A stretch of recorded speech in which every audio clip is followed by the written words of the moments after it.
Olá, vamos programar mais um pouco? Aqui fala Wagner Gaspar do canal Programe Seu Futuro e seja muito bem-vindo à nossa aula 66. Nós vimos nas aulas anteriores como trabalhar com a estrutura de repetição for, que é o para. Nós vimos como trabalhar com um para crescente e um para decrescente.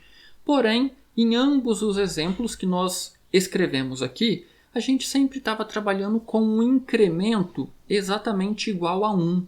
E será que o para só funciona com um incremento ou decremento de uma unidade? É isso que nós vamos ver na aula de hoje.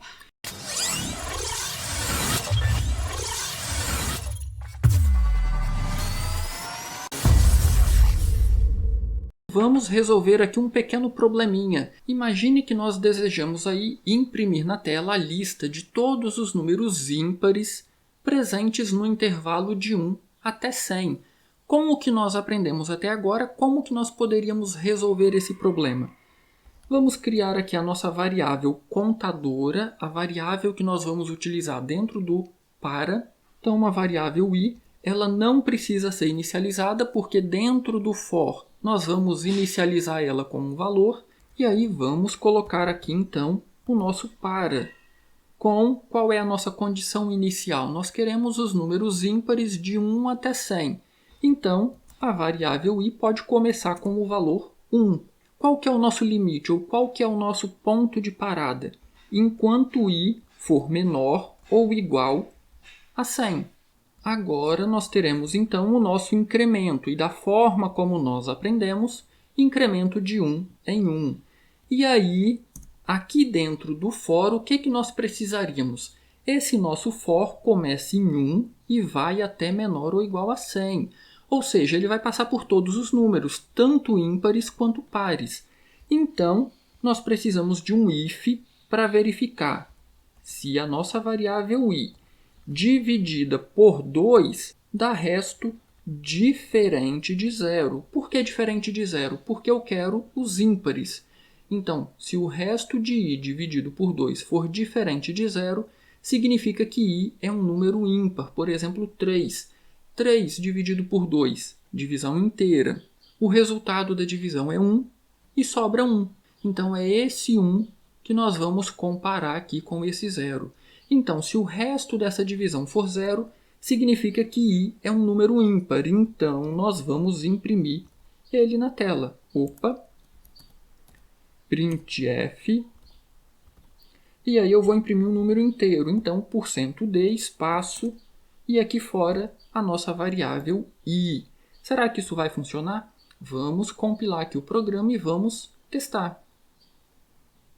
Perceba que nós temos aqui agora uma sequência de números 1, 3, 5, 7, 9 até o 99. Apenas os números ímpares.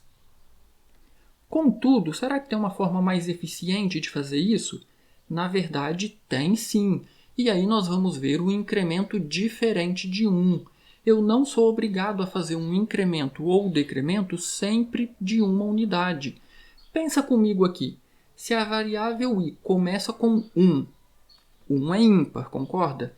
Se eu fizer um incremento de 2 unidades, a variável i sempre terá um valor ímpar, certo? 1 é ímpar. Mais 2 vai para 3, que também é ímpar. Mais 2 vai para 5, que também é ímpar. Então, eu vou alterar o meu incremento e vou dizer que i vai receber mais igual 2. O que significa isso aqui? Eu vou colocar como um comentário aqui na frente. É a mesma coisa que fazer isso aqui. I recebe i mais 2. Então, i mais igual 2 é a mesma coisa que i vai receber o que i já possui mais 2. Fazendo um incremento de 2 em 2, nós vamos saltar então sempre nos números ímpares. 1, 3, 5, 7. E por que isso é mais eficiente?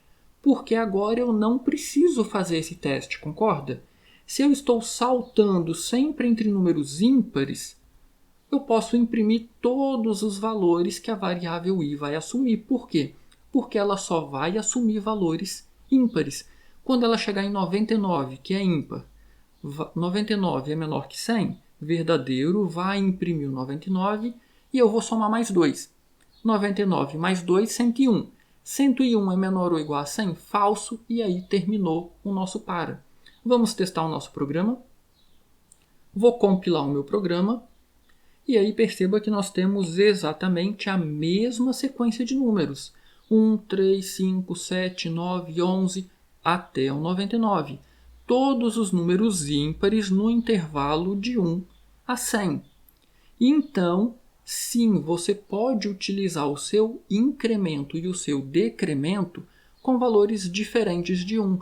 Se eu quisesse, por exemplo, múltiplos de 5, eu poderia inicializar a minha variável i como o valor 5 e fazer um incremento aqui de mais igual 5. E aí, se eu compilar o meu programa agora, perceba que eu tenho apenas múltiplos de 5. 5, 10, 15, 20 até o 100. Então você pode utilizar aí qualquer valor como incremento ou decremento. E o que vai determinar qual valor eu utilizo aqui? É o problema que você está resolvendo. Se o problema pedisse, por exemplo, em alguma prova que você estivesse resolvendo, faça um programa para imprimir todos os números ímpares entre 1 e 1000, no intervalo de 1 a 1000. Você inicializa sua variável i com 1, vai até menor ou igual a 1000, com um incremento de 2 em 2. Isso aqui vai garantir que a sua variável i vai sempre receber um valor ímpar. E aí você imprime o valor da variável i. E por que isso aqui é mais eficiente? Por dois motivos. Vamos colocar aqui o incremento de 1 em 1, i++. Ao fazer isso aqui, quantas vezes esse nosso para vai executar? Ele vai executar, vou voltar aqui para 100, ele vai executar 100 vezes, concorda? Porque o i começa com 1, depois 2, 3, 4, 5, 6. Então, se ele vai até menor ou igual a 100, então esse para vai executar 100 vezes. E se eu quero imprimir apenas os ímpares, eu preciso colocar aquele if que eu havia colocado aqui no início. Então, a cada valor do i, nós vamos executar um teste, nós vamos fazer um if. I por 102 é diferente de 0? Então, isso aqui já torna o programa um pouco mais custoso. Quando eu coloco um incremento aqui mais igual a 2, ou seja, o meu i sempre vai assumir um valor ímpar. 1, depois 3, depois 5, depois 7, depois 9. Como o incremento é de 2 em 2, a execução do meu para já vai cair pela metade. Eu vou executar apenas 50 vezes. 1, 3, 5, 7, 9 até o 99. Quando foi para o 101, quebrou a execução aqui do nosso laço. Então, fazer esse incremento já reduz a quantidade de execução do nosso para em 50 vezes, ou 50%, cai pela metade. E o segundo ponto que melhora a eficiência. Fazendo isso aqui, não há necessidade de nenhum if. Não tendo a necessidade do if, perceba, eu teria aqui 100 testes para verificar se o i é divisível por 2. Com essa melhoria, eu tenho 0 testes, ou seja, não é necessário nenhum teste.